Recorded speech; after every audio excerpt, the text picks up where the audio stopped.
Introduction video by Kimber Weedle. A little bit about me. I was raised in Great Bend, Kansas. I have my undergrad at Fort Hays State University in elementary education. I now have my endorsement in 5 through 8 math. I live in Gower, Missouri. I have been married for 5 years. We met at Fort Hays. And then we also have a son who is 5 months, almost 6 months come February. About my career, I work at Riverside USD. We are a combined district, and we are combined with Elwood and Wathena. We're right across the river. I teach 6th grade math, which is considered in the middle school. I also teach math stretch, which is 6th through 8th, tier 2 and tier 3 kids. I coached for 4 years. I did 4 years of 8th grade basketball, 2 years of 7th grade volleyball, and 2 years of 8th grade volleyball. I am on the student improvement team, which is also known as SIT, and we help refer kids for an IEP or if they need a 504. I have been teaching here and been teaching in general for 6 years. For our school academic activities, we have the spelling bee, which happens once a year in our county. We do have a math club up at the high school. Both high school and middle school does the Knowledge Bowl. We have drama club. I put drama club because I feel like with the reading and setting up the stages, with the math, that included in the academic. We have agriculture club, which again, dealing with the math of agriculture. We have debate and speech. We have family game night, which does not seem academic, but what they do is they take academic games and put them together for families to also learn them and recreate them at home. We have physics Worlds of Fun, so the 8th graders go to Worlds of Fun and learn about physics. And we also have the STEM Club. Our principal does pretty well at encouraging all of these. He is involved with them as much as possible, I do believe. He is willing to help if need be. I do support these. I have been involved in multiple of these. I think we could add a lot more, but with being a small district, there's limited to what we can do. And our stakeholders 100% agree on these. If they didn't, we would definitely hear about it. Our stakeholders are very involved in our school. Non-academic activities, we have FBLA, FFA, band, choir, Stuco, Cyclone Studio, which is making t-shirts. We, of course, have sports, First Harvest, which is going to a food pantry and helping sort those out for those who need food. We have talent shows in both high school and middle school, and we have journalism in both high school and middle school. Once again, all our administration does agree on these. Our principal personally goes way over and beyond for sports. Our district is big on sports, I think, because that's where we get a lot of our scholarships for the students. And since we are a low income school, we tried the best we can to get students some money for college. Our stakeholders are big into sports, especially. That's one reason I stopped coaching as well, is they are super involved even at the middle school level.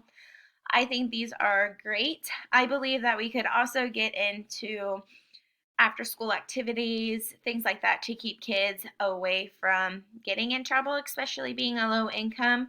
Not all the parents are home when they need to be home.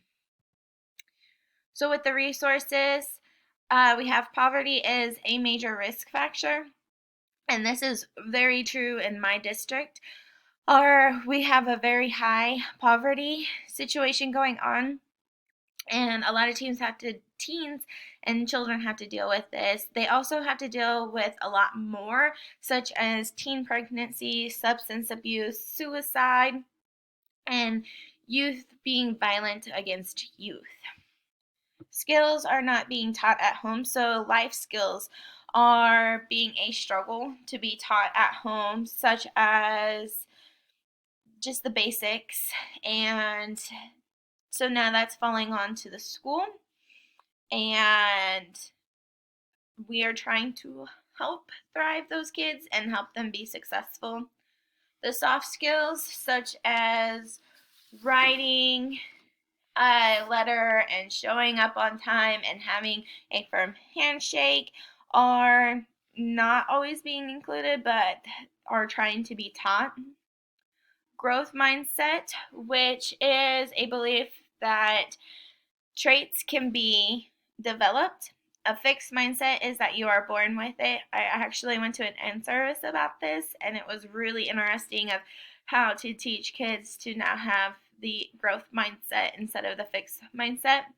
The growth mindset believes that all your talent and all your knowledge can be learned. The old African proverb that says it takes a village to raise a child. Some do not agree on this, but because of the American culture where most of the families some of the families are not combined, are not together, it does take a village to help, which includes the school district as well. Prioritize the integration of non-academic and social and emotional skills with traditional academics. I will say that I even struggle with this. So it's saying that we need to combine all of that with the schools and help move forward. This will help students in the learning activity and help students succeed. Parents believe their students are learning all they need to be. So the parents are optimistic that they're learning everything, but sometimes the long-term outcome is not always the best. That they need to be learning things at home as well. So the real-world skills that many are not learning. They believe that it's a early non-academic skills that needs to be implemented to help students succeed. Cognitive behavior and engaging in alternatives paths. So this one talks about how the theory is that they gain from adjusting to all of this, and the foundation enhance senses of meaning and purpose for the students. I do believe my principal tries to promote academic programs and non-academic programs. I think he is struggling with that and knowing how exactly to do it in our school district that does not have very well parent communication. So standard correlation, this assignment allowed me to evaluate both academic and non-academic programs in my district. This also allowed me to see how our school promotes all of our programs. Relevant, the assignment helps me understand my district with both academic and non-academic programs. This also allows me to think about how I can include non-academic knowledge into my classroom. Reflection, I feel like this will help me as a future building leader because I am now know the importance of promoting both non and academic programs. I also will know the importance of having the equally promoted into the school district.